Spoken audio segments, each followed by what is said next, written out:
Hi, I'm Lavon Stevens, Track Systems Division Chief for Combat Vehicle Value Stream. Today I want to talk to you a little bit how Innocent Army Depot supports the Army and the Army readiness. Today we are going to walk through the test track, and we're in front of an M1, which is one of the vehicles that we are actually producing at this time at the Army Depot. We first receive vehicles in from DLA, which come from all over the country, from our National Guard to Reserve to foreign military vehicles, and I'll get the opportunity to talk to you a little bit about that. Some of these vehicles that we pull in here have different types of work that has to be performed to them.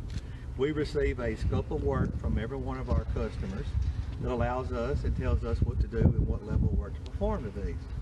One of them today is being a 777 that is done in one of the support shops, one of the other total artillery shops I have.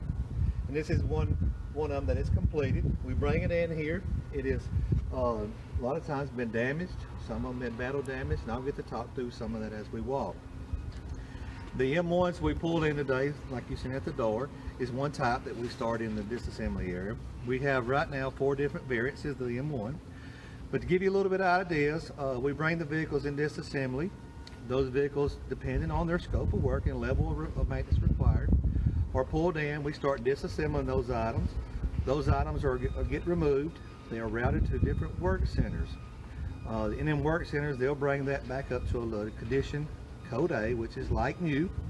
At that time, some of those parts have to be disassembled. Some of them are fabricated in multiple machine shops. Some of them have to be sent to cleaning and finishing centers where they coat them for different coatings. Then they bring them back to that one work center and bring them back up to condition code A, build that component back up. And for some of the examples I could give you is we take a pull-up fire pack out of the M1, we just drain it and build them 400, send it to a dismating shop. After the dismating shop, it will be sent to the turbine engine shop and the transmission shop, where they'll completely overhaul and ultimately bring those two back together and send them back to me in building 400, where they are put back in that vehicle. That's some of the ways that we support each other on this depot.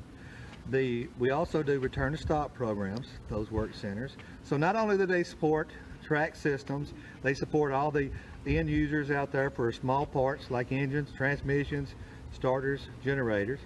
But after they get done with those, the other part of building 400 we work some 113 family of vehicles. Right now we have 6 different variances. Those are either overhauled or inspect repair, 1020 we call them. We also are doing some bridge launchers, one of them being the AVLB. We also are doing some FASV and Paladin. The FASV is a field artillery ammunition support vehicle that supports the M109A6 Paladin. Those are overhauls and 1020s right now. Some of the other assembly lines we have in the building are the M1 family of vehicle. Those vehicles, once they leave disassembly, they get sent to a wash rack. They go to a spinner hanger. They remove all the paint. That allows us in the weld shop to do our engineer change proposals, MWOs, and we also do all the configuration upgrades to these vehicles. So once it leaves our weld shops, it'll go to our machine shop, where if there's been any battle damage to some of these vehicles, they can do the machine repairs. They also do some of the ECPs, engineer change proposals, and MWOs. We are also the original equipment manufacturer for the assault breacher vehicle turret. So give you some ideas of what we do here. Not only do we repair and put things back together to like new, we actually fabricate items. We have multiple machine shops on this depot that when we can't get things through the supply system, we fabricate them. Weld shops, machine shops. So that's how some of this all comes together. We're very proud of what we do here. We support them in not only on combat vehicles. We have Striker partnership programs with General Dynamics and BAE. Those vehicles that we're supporting right now are the M1 family of vehicles. They take some M1A1s, convert to the A2 version.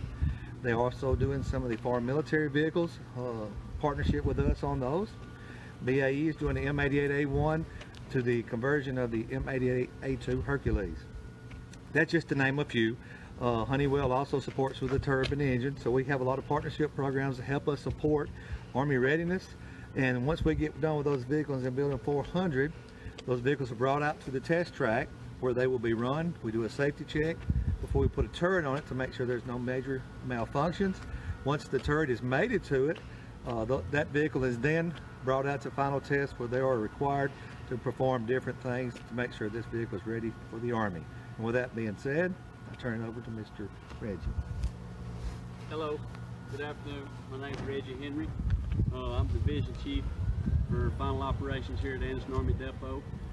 We receive vehicles from the assembly lines, come out here, and we do a safety walk around, and we inspect with a final inspection record. We do road testing, bore sighting, test firing, all types of tests on the vehicles that are required by our scope of work.